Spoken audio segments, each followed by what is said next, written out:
Hi, this is Emily Saliers from Indigo Girls, and you're listening to Rainbow Country.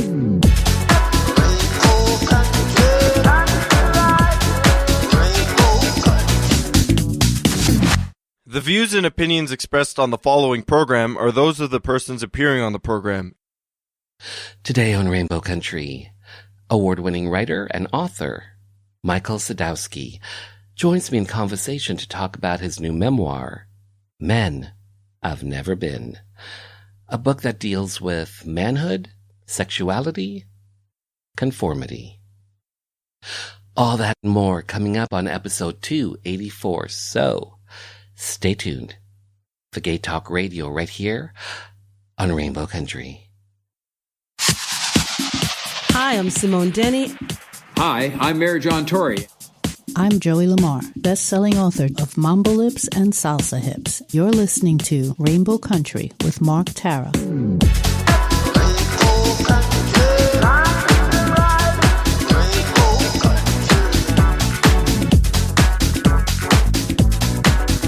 Hello, and welcome to a brand new journey through Rainbow Country.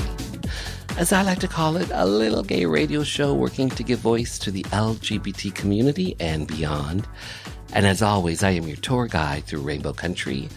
I'm producer and host, Mark Tara. By the way, Rainbow Country originates from CIUT-FM in Toronto, and now proudly in syndication on 11 outlets across Canada. So whether you're listening in the Yukon, British Columbia, the Prairies, the east coast of Canada in Newfoundland, Ontario, even down to Buffalo, New York, and online. Well, thanks to you tuning in, streaming, downloading. Together, we continue to build Rainbow Country into a nationally syndicated gay radio show, a #1 LGBT podcast on Podomatic.com's Gay and Lesbian chart, as well as being recognized as Canada's #2 LGBT podcast on feedspot.com. So today, in Hour 1, Men I've Never Been, a new memoir from award-winning writer and author Michael Sadowski, a book that talks about manhood, sexuality, conformity. So a few weeks ago, I caught up with author Michael Sadowski to talk about his memoir. Plus, throughout the interview, we'll get some readings from the author himself. And in Hour 2, music from LGBT artists, independent artists, voices that we've come to know and love in classic disco, classic 80s, classic house. And on this episode, I'm featuring some classic house, some classic Canadian 80s, plus music from independent LGBT artists DJ Cosmic Cat and Monsignor Marco. But when I return, my one-on-one with award-winning author and writer Michael Sadowski, who will start us off with a reading from Men I've Never Been.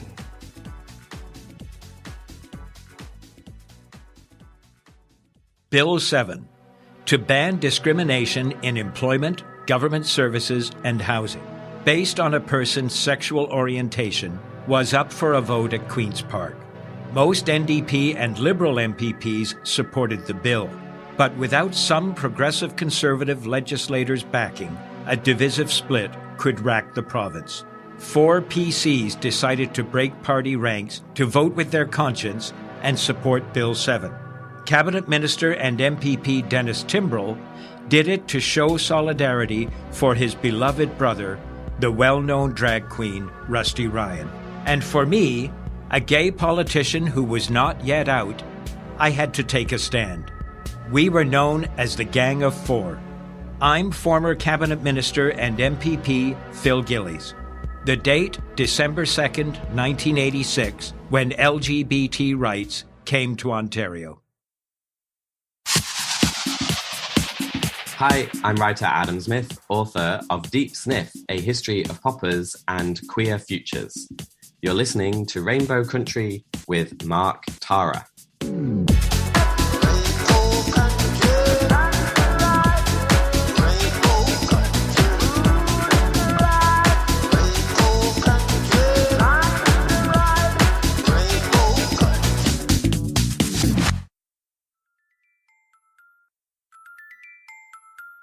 I didn't have a crush on Mr. Farello, my sixth grade teacher, but I really wanted him to like me.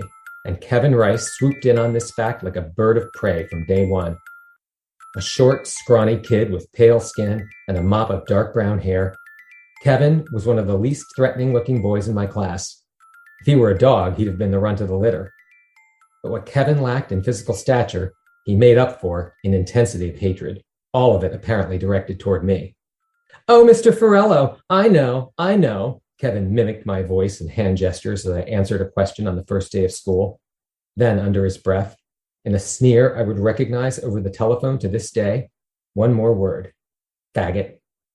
I'd certainly been called names before, and I'd heard the F word muttered by boys in elementary school under circumstances that often made me wonder if it had to do with me. But Kevin's delivery was different. There was bile in it, something primal, diseased, even sexual. It turned me inside out, brought my faggot guts to the surface for all to see, and it was constant. 20, 30, maybe 40 times a day. Compared to Kevin, the boys in elementary school had been mere amateurs. Even if I kept my hand down to avoid Kevin's glare, he found ways to assault my not even formed yet sexuality every day, every hour. We got a lot of group work in Mr. Farello's class, which meant a lot of moving around the room and a lot of opportunities for Kevin to sidle up next to me. "You fag, you fucking faggot, you queer, you're a fucking queer faggot." Pretty soon it didn't matter what words Kevin used or what order he put them in. He had me where he wanted me. Now I was much more than the sissy I'd walked into the room determined not to be. I was the class faggot. Michael Sadowski, hi, how are you? I'm well, Mark. How are you? I am good. Thank you for being here, to have your voice, your story be heard by the LGBT community and beyond.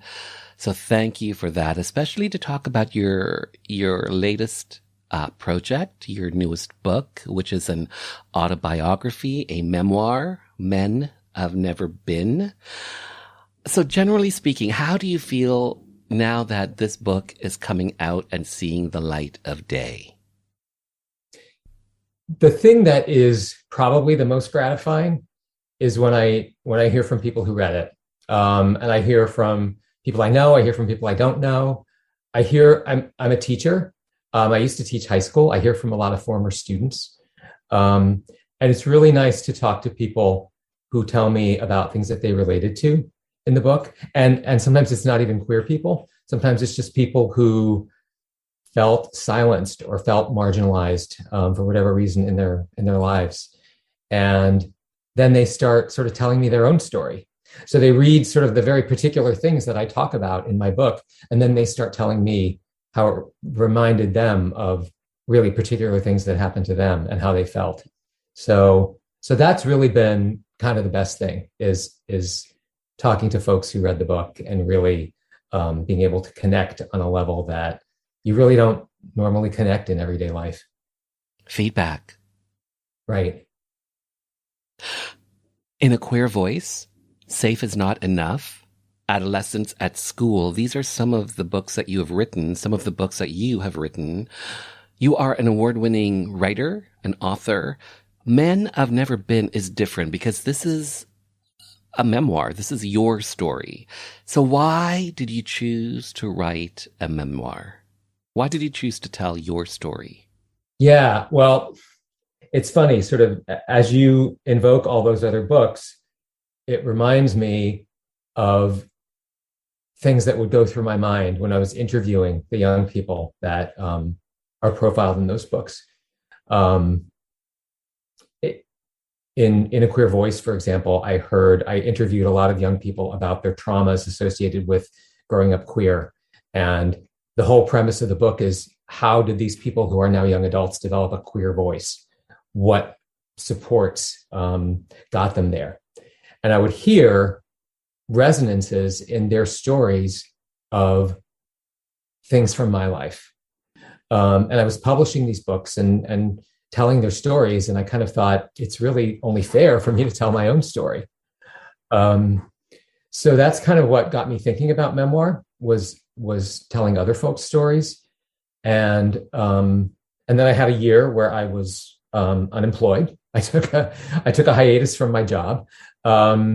Actually, I just left, out and out left, and then went back. But And I had a lot of time on my hands. I was reading a lot, reading memoir, and really, again, having that experience of connecting with an author's story, even if they weren't queer or even if they didn't experience something exactly like I did. There was just something in that memoir connection that spoke to me. So I took a memoir workshop, connected with this really great memoirist named Domenica Ruda. She taught the workshop. She got my world, and she really pushed me to just write it as myself and really use my own voice, my own experiences, not second guess, not worry about what people were going to think, and just write. So that was really how the whole thing started. And even though writing memoir is very different from the other books I did, I think a lot of the themes are the same. A lot of what I highlight in the prior books about young people is silencing of their voices, sort of putting on a false front to get through the day. And that's a lot of what happens in Men I've Never Been too. I mean, it's all the sort of tropes of masculinity that I tried for years to emulate and couldn't, and then just finally gave up trying. So I really, the memoir was sort of a natural progression from what I was doing. So in your book, Men I've Never Been, you talk about toxic masculinity. Can you give me some examples, maybe that are in the book, that you talk about? What are some examples of toxic masculinity? Sure. I mean, I think certainly sports culture can be toxic masculinity. I don't think it is always, but I think there can be a way in which, especially when young boys are socialized into it, that they can feel a lot of pressure to be tough, to be violent, even on a football field or whatever. And woe to the young child who isn't able to do that, which I was. So I think that's toxic in that it really pushes young males to be something that they're really naturally not. They're really naturally relational, and it pushes them to be not relational. It pushes them to be competitive. And it's certainly toxic for young women in what happens when those young men get older. So that's one thing. In the book, there's a lot about my father and his alcoholism. And I think in many ways that stemmed from a form of toxic masculinity. He was, I think, a traumatized war veteran. And he really couldn't talk about it and he had PTSD, I think, before people were even talking about what that was. So I think that the toxicity of his silencing led to, well, I shouldn't say led to, but contributed a fair amount to his drinking. His relationship with my mother was very fraught because of that. It was at times it at times was violent. So that there's toxicity there. And again, just this whole way that we push each other or push ourselves to be something, to be a man. A lot of the book is about my kind of letting go of that, but it's a long journey. The book goes from when I'm 4 to when I'm 29. And I'm not sure I've completely even let go of it now, or even had let go of it completely when I was 29, but it's, it's certainly something that I, over time, I also was very disconnected from my emotions, and learning how to not do that was also part of, I think, letting go of toxic masculinity. You also talk about archetypes of manhood. Again, can you give me some examples of archetypes of manhood that you talk about in the book? Sure. So there's the athlete, obviously, as I was just talking about. When I was a young child, I wanted to be a game show host. That was that was my absolute ultimate ideal, because you didn't want to be Vanna White. Not then. There was no Vanna White actually when I was super young. It was all men doing this, and that was an alternative to sports for me because sports were things that I was terrible at. But then I would go home from the field or whatever and turn on Jeopardy, and I would see people getting rewarded for things that, okay, I mean, I didn't know the answers to the questions on Jeopardy. I still don't, but being able to see people being rewarded for the things that I was good at school, answering questions, playing word games, whatever. So that's sort of an archetype. That's kind of a funny archetype, and there's some of those in the book too. It's not all serious stuff. Other archetypes are in high school I played Captain Keller, Helen Keller's father, in my senior class play, and he was a symbol of a kind of masculinity that was rigid and ruled the home with an iron fist and dominated his wife and his children and Helen's teacher. So I sort of play with that. I was a theater major in college and wanted to be an actor for a while. So I talk about that and that image of sort of the TV heartthrob and the movie heartthrob and imagining yourself as that. And just the archetype of wanting to be a man with women, that I never had the sexual feelings to really want that in a deep way, but it was something that I aspired to because it was an archetype I felt I had to aspire to. Mm-hmm. So those are some of the things. So those are some of the archetypes that come up in the book. So we talk about toxic masculinity. We talk about archetypes of manhood. How did those things affect you emotionally and mentally? Talk to me about that, like the effects of those things on you. Well, the sports thing was years and years of just sort of feeling like I was beating my head against a wall trying to be something I wasn't, and feeling really bad about that. Really, it's just like completely inadequate's a mild way of putting it. But probably on a deeper level, the thing that was the most damaging was the bottling up of emotions and not crying. I tell in the story, there's a pretty significant traumatic thing that happens in my early adolescence, and I shut down emotionally then, and I did not cry a single tear for the next 17 years because I was so cut off from not only what I felt, but being allowed to express what I felt. And I think that bottling up of emotion that ran so deep was damaging in a lot of ways to me. I mean, I consider myself very lucky right now. And in many ways, I see the character of me in the book as a character. So I don't say these things as sort of as a way of, this is my misery. This is what I remember. That feeling of not being able to share emotions. And if you put on top of that being gay, and which I really didn't quite admit to myself when I was in college,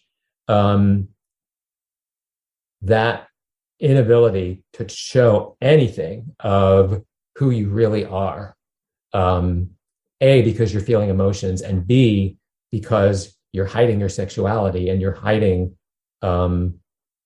it's just a performance. The whole thing is just a performance. I think that the inauthenticity of that is really damaging. You just mentioned something happened to you. Mm-hmm. Are you comfortable sharing? Yeah, I only didn't share it because I didn't want to be a spoiler. But if you want me, I can. You allude to it without necessarily going into detail so that it doesn't become necessarily a spoiler. That's a good idea. So there's a... Let people buy the book and find out. there's a significant death in my life in the book. And again, it happens in my early adolescence. And that took its toll on you. It took its toll on me. And I expressed my emotions about it for about 2 or 3 days. And then some kind of wall came up. And then from then on, I found I could not cry about anything until I was almost 30 years old. Are you able to cry today? Oh God, I'm like a faucet now. I don't know if I'm making up for lost time or what, but the littlest thing, Feel free to cry during this interview. It just might happen. The title of this book, Men Have Never Been. Is there a story behind this particular title? I'd say there's a story. Do you mean a story in terms of how the title came to be the title, or what I've Never Been means to me? Well, as I was writing the book, at first I started just writing stories about having been bullied as a kid and how that lives inside of me still. And that's what I thought the book was going to be about. And I think that's a part of what the book is about. But as I started writing about my family and my father and my mother and my siblings, I have 7 siblings, and how the relationships in my life were always strained and at a distance because of all the hiding that I was doing. When I started thinking about that, and I started thinking about all the archetypes, the game show hosts and the athletes and the hunters. That was another archetype I forgot to mention, hunters and fishermen.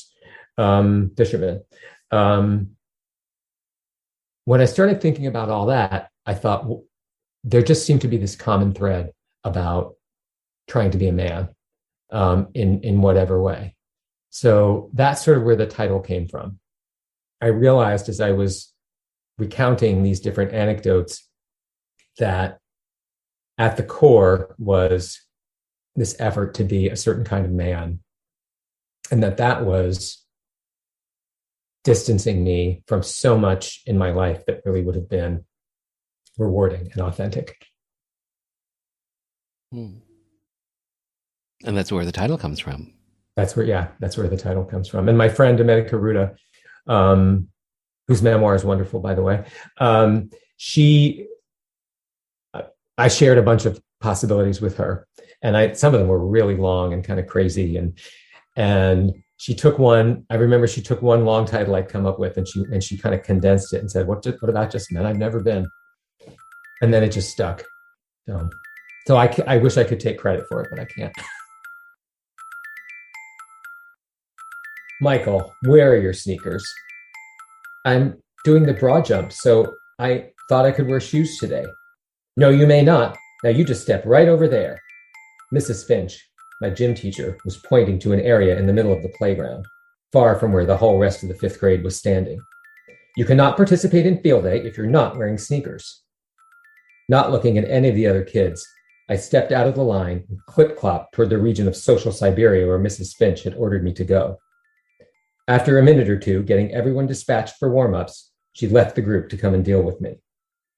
Now, why don't you have your sneakers? She asked, in a sigh that reminded me a little bit of my mother's. I don't know, I mumbled, staring at the ground. I just forgot them. You forgot your sneakers? On field day? What are you, some kind of a sissy? You must be. Mrs. Finch let her eyes and her words bore into me for a few more endless-seeming seconds. Then, finally done with me, she did a 180 on her kids and turned away. She marched back to kick off the festivities and left me, the field day exile, in the middle of the playground. As I watched her go, I stood stunned for a minute or two. Then I walked over to a high metal stool someone had left alongside the building. I sat down and felt the weight of my heavy leather shoes pulling down on my feet, which didn't quite touch the ground. Soon I heard the faint screech of Mrs. Finch's whistle from the other side of the playground. Field day was starting not 50 yards away on the grassy field across the asphalt from where I sat. But the longer I sat there, the more it all just receded into the distance. The sprints, the broad jump, the kids now part of a world from which I felt completely separate. I was deep inside myself now, Mrs. Finch's words booming over and over in a now familiar echo that filled my head, my chest, my entire body. Right around the corner from the row of bushes where Sheila Feldman had branded me a sissy in first grade, Mrs. Finch had issued the final verdict. 5 years of elementary school, of efforts to cut that word and everything it meant out from inside me, had come down to this. At some point, it felt like hours, but was probably only about 45 minutes. The bell rang. Field day was over. I have no idea who won. And on that note, we will return after this Rainbow Country update.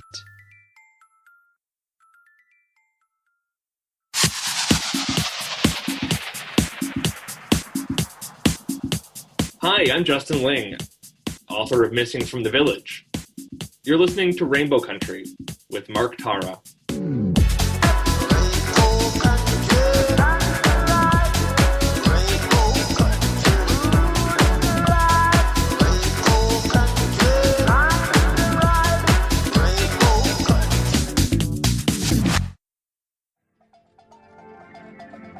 So I thought I would take this time to let you know what's coming up over the next few weeks right here on Rainbow Country. On the next episode, Rat Chat Magazine, Canada's newest publication that crosses the spectrum of flesh and ideas. From writer and filmmaker and now publisher Nora Rosenthal. She'll be my guest to talk about all things Rat Chat and more. Plus in February, 4-time Juno Award-winning recording artist Billy Newton-Davis kicks off Black History Month. Reverie TV, the world's first LGBTQ streaming platform.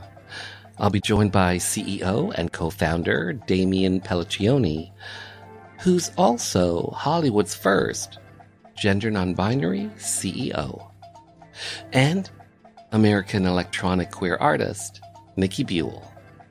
All that and more coming up over the next few weeks right here on Rainbow Country. But before we get back to my one-on-one with author Michael Sadowski, I'd like to ask for your help. Here's what I mean. If you enjoy what I'm doing here on Rainbow Country, if you see the importance of having a platform like Rainbow Country, giving voice to the LGBT community and beyond, here's the ask, and it's pretty simple and free. I would be honored if you would join me to get the word out about Rainbow Country. How? Well, tell your friends, tell your family. If you see a post of mine about the show on socials, like, retweet. Let's take this platform as far as we can take it in 2022.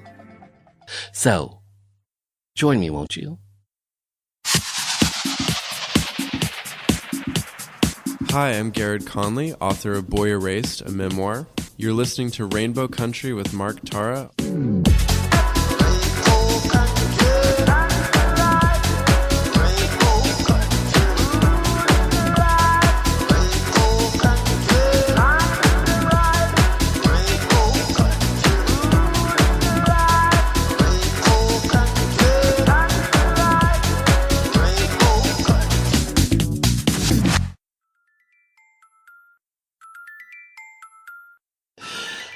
You are an associate dean and a professor at Bard College. You teach youth identity development and LGBTQ plus issues.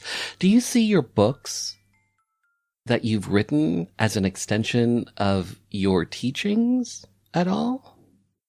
Definitely. I definitely do. I try to keep in check assigning my own readings to my students, that kind of thing. But the themes that I'm writing about are all about youth development. My graduate school training was mostly in feminist relational psychology, and that's all about the relational nature of human beings and how culture and things like patriarchy separate us. So I think that those themes are really central in A Queer Voice. Safe is Not Enough is more journalistic. It's more sort of profiles of schools, but still it's about mending those relationships in schools. And certainly Men I've Never Been deals with that. Again, the loss of relationship that comes of inauthenticity and silencing ourselves. So it's all very much of a piece, I think. And my work as associate dean is in inclusive pedagogy and curriculum. So I work with faculty to think about inclusion in their own courses and having inclusive syllabi and having inclusive teaching practices and making sure that everybody feels a part of the class that they're taking. So it's all connected, even though it seems like I have all these different strands going on. So I'm going to say GLSEN, GLSEN, is an organization that works to ensure that LGBTQ students are able to learn and grow in a school environment free from bullying and harassment.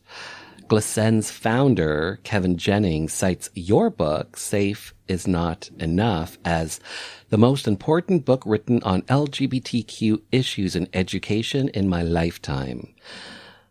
In the book, Safe is Not Enough, essentially, you were just talking about it a minute ago, but what are you getting at in that book that Kevin Jennings is touting its praises? The title, I think, gives you a clue. And that's a title I did come up with because there was something that had always sort of bothered me a little bit. And these are American schools? Yes, these are all in the US, right?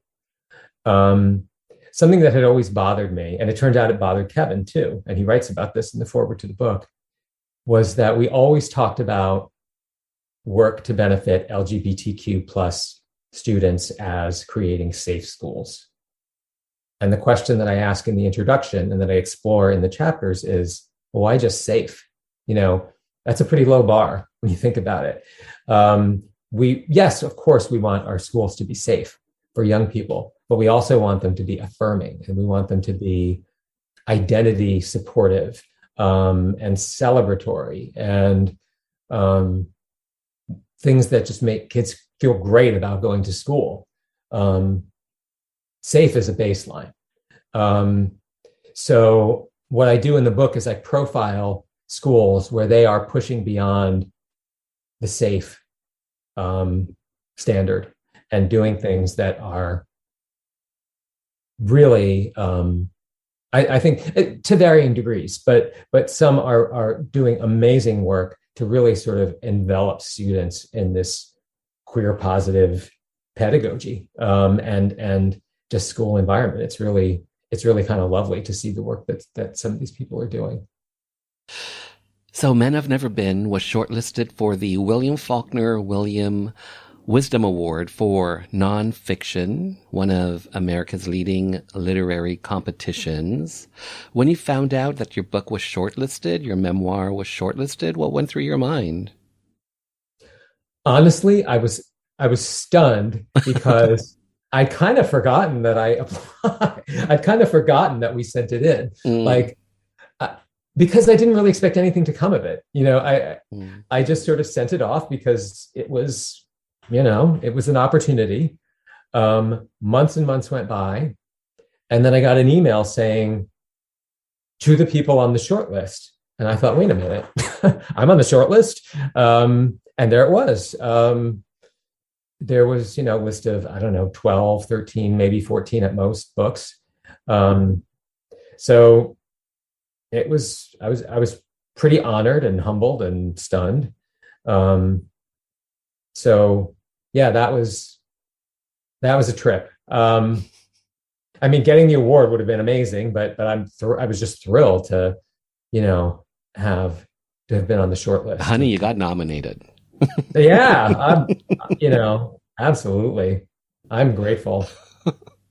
Your book was also featured as one of the 100 best gay and lesbian books of all times on bookauthority.org. Thoughts on that? Well, that wasn't even something that I entered. That just came out of the sky. Mm-hmm. So that was a shock, mm-hmm. And a really, really pleasant one, obviously. So yeah, it was just a pleasant surprise. I just don't know what else to say other than the fact that, again, I was just so grateful that, again, I like to think that, people are reading the book and maybe it's moving them. Mm-hmm. So. When did you realize that you wanted to be a writer, that you recognized that your writings can be powerful and can move people, like you just said? When did you recognize that you had that talent? That's a really good question. I mean, my 9th grade English teacher, her name's Heidi Kelleher. She really encouraged me as a writer. She was probably the first person who wrote things back to me and said, you should really do this. And then when I was going to college, telling her that I wanted to major in theater and be an actor, I could just see the, oh dear, look in her eyes. This young man is headed for heartache. But, she didn't discourage me. And I came back around, and I had a great time doing theater. I had a great time, made a lot of friends that I still have. But I came back around to writing, and I did a lot. I did education journalism for a long time, and that's what led to things like, Safe is Not Enough, and Adolescents at School. In a Queer Voice was based on my doctoral dissertation, but there the focus was on. So I learned in journalism how to write with clarity, and I think telling the stories in things like In a Queer Voice and Safe is Not Enough, where there was so much emotion that the kids were expressing, was that sort of infused a kind of voice in me that I didn't know I had. And then I started reading a lot of memoir, and then I started writing the early pieces of Men I've Never Been. And I just started to find that personal voice. That again, Domenica, my workshop leader, just really encouraged me to be myself as a writer. And to trust that the story that I was telling, as not glamorous as it is, was really the way to make it shine and make it my own. It's interesting as you talk about your one book, In a Queer Voice. It almost seems like it would be a docuseries, that maybe something would be on PBS, and each episode you're focused on one particular LGBT youth or something, and they're telling their own story in their own way, right? Have you ever thought about that? Yeah, it's funny because in a lot of ways, the book, working on that book reminded me of the 7-Up film series. I don't know if you're familiar with it. Michael Apted did these. He just passed away relatively recently, but every 7 years he would go back to these. I think they were all British school children, and they were, I think 56, maybe even 63 was one of the films. So when they're at these different ages, he would keep going back to them. So it was like, how does a person's identity develop over this long span of time? So I would be going back to, so I would interview some students when they were, say, 15, and they would be telling me about these traumas that they experienced, with bullying or worse in school, and then go back to them 7 years later. And in some cases, they're living these really confident, queer lives and finding that thread of their voice. Yeah. So long story short, yes, that kind of thing would be great. I think In a Queer Voice has struggled a little bit to find a readership. So that's maybe been a little bit of why, I haven't taken that project further. The other thing was, since it was part of my doctoral dissertation, the interviews were done in a really, like, it had to pass institutional review, and my interview protocols were really scrutinized. So the ethics of going back to people with another project when they've agreed to the previous one, it's tricky, it's just because of how it evolved in the academic world, it sort of got tricky to do that. But it would be that sort of thing where you really look at a span of queer people and how their voices developed. I think could be fascinating. Yeah, so I'm on board if anybody wants to join me doing it. Well, sticking with your writings have been featured in places like the New York Times, NPR, The Advocate. But talk to me about one particular article that was picked up by the New York Times called "Learning Self-Acceptance from Rudolph the Red-Nosed Reindeer." What is that about? Oh, gosh. Do tell. Well, Jennifer Finney Boylan, who is, many of your listeners, I'm sure, may know who Jenny is, but is a Times columnist, and wrote about the feeling of having been feeling as someone who's transgender, having felt that an empathy as a child watching Rudolph the Red-Nosed Reindeer, and how so much of it is about those reindeer games and masculinity. Talk about toxic masculinity. There's a lot of it in Rudolph the Red-Nosed Reindeer. I know of children who are traumatized watching that. But it's an important story. It's an important story for me growing up, because I saw, it's a story about the misfits, the misfit toys, the misfit reindeer. So after Boylan's piece came out, I wrote a response to that was about my experience with that television show growing up, and how I always felt, in Christmastown, as it's depicted in the show, the good guys win, and the bullies are ultimately found to be wrong. And then I say in that piece, and then I went back to school the next day, and it was, Christmastown was a distant memory. So yeah, Rudolph was really formative for me growing up. It's a pretty powerful little Christmas thing. Deep layers. Yeah, it does have. There's an audiobook component to Men Have Never Been. How involved were you in that process? A little bit involved, but not a lot. Did you get to select who did the reading? I did. That was the best part. Yes.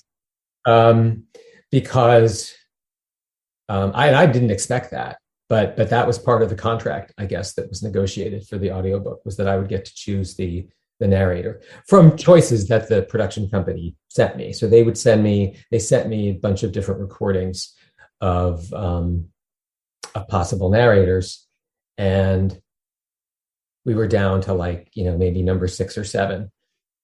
And the audition that I had heard of the person who is ultimately doing it was not even of Men I've Never Been, because some of them were doing excerpts. But it was just one of his other audio projects, and I thought I would like to hear him read Men I've Never Been, because he really had a sense of both the humor in the book and the pathos, and also just could do the character voices, could young voices, older voices, and very conversational, not stiff, not academic, but just like he's talking to somebody. So this actor named Charlie Thurston is going to be this is actually coming out, I think, in about 3 weeks, the audiobook, and I'm really excited to hear it. I can't wait. Men I've Never Been is listed as a gay and lesbian autobiography, and no doubt LGBTQ readers will find themselves reflected in Sadowski's story.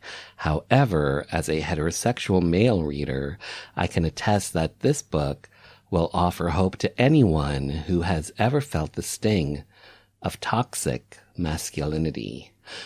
Why do you think that your memoir is really this is connecting with readers, gay and straight? I think there's a paradox with memoir in that the more particular you tell the more particular in terms of the details that you share in your story, the more people sort of relate to it, because then they attach their own details as they're reading. So I think that's part of it. I get really particular, and it can cross divides then. Yeah, I think so. I get really sort of cinematic in telling like details and things, and I think that maybe sort of again gets people to sort of like this doesn't look like my kitchen when I was growing up, but reading the description, I see my own kitchen. I hear that kind of thing from people. And it's also really gratifying to hear that people see both the humor and the sort of pain in the story, because that's what I tried to convey. I'm very much sort of a both and kind of writer. Like, I think if it were just the relentless story of homophobia and toxic masculinity and the horrible things that happen, which some of them were, but then it would be sort of almost unbearable. So I try to sort of pull it back and see it from a point of view where some of those details, we can maybe laugh at a little bit, not details of, horrible things, but just details of like growing up and that kid who I played with in the park and some of the funny things that they did or said. There are those kinds of stories in the book. So, so it's really nice to have people connect to both the emotionality of it and the humor. So when audiences either read or listen to Men I've Never Been, what would you like your audience to come away with after either reading or listening to your book? Yeah. That inauthenticity is not worth it.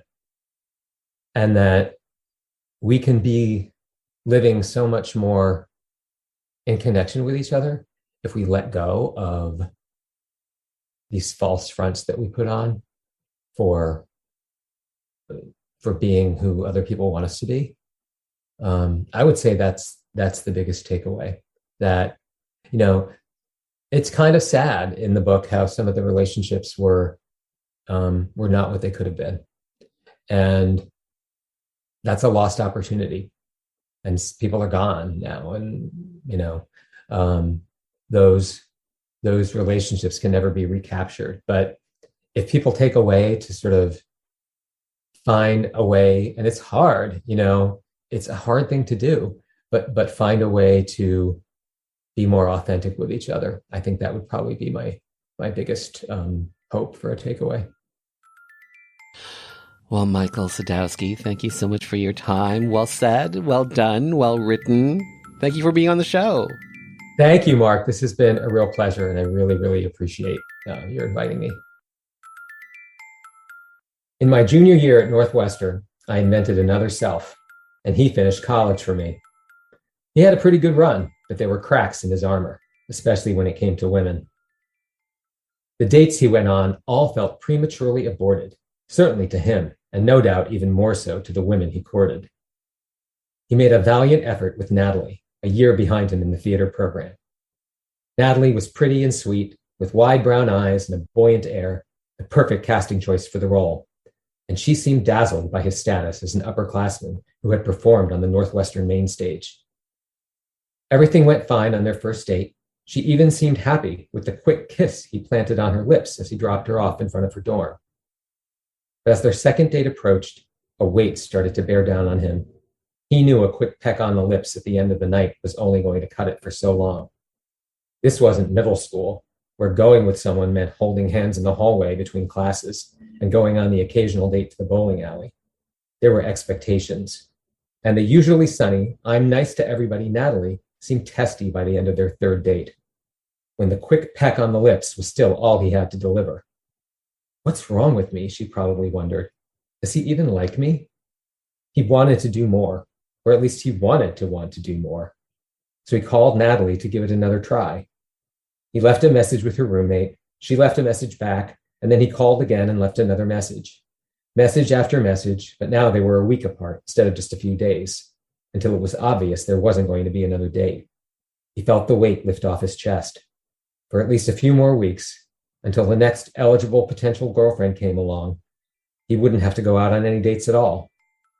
And he wouldn't have to wonder what he was going to do when they were over. Men I've Never Been is available wherever you get your favorite books.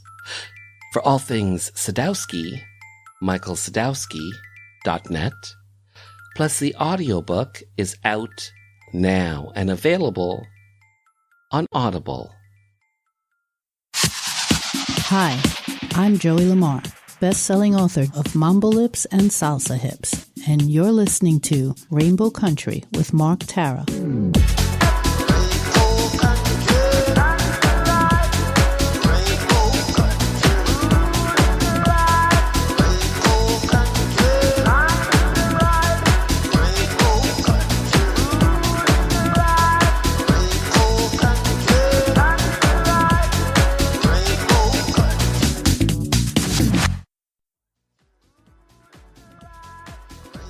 And just like that, this little gay journey through Rainbow Country has come to an end.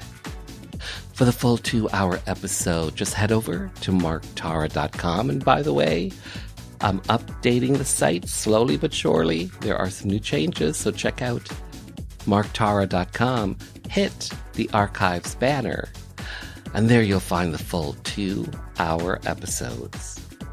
To keep up to date with the show, follow me on socials at Mark Tara.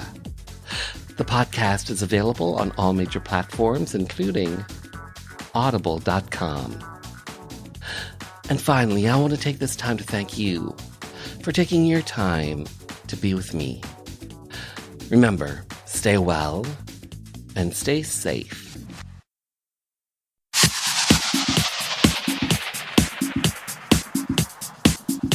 Hi, this is Police Constable Danielle Botno, also known as LGBT Cop, and you're listening to Rainbow Country with Mark Tara.